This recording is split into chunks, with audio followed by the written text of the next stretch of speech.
Hey guys, this is Jaden with Utah Airguns. Today we're going to teach you how to decock your air rifle. This is going to be the same process across most of the board as far as the air rifles go.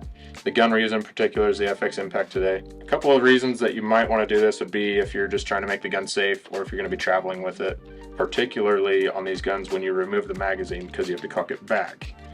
Then you would remove your mag, in which case if you close this, the gun is still cocked.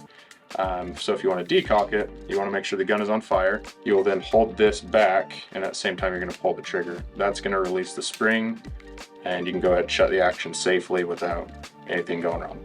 So that is how you decock most air rifles. There are some that'll be a little bit different. Pretty easy process, but if you have any questions or anything that way, you can drop a comment below and we'll get to you on that.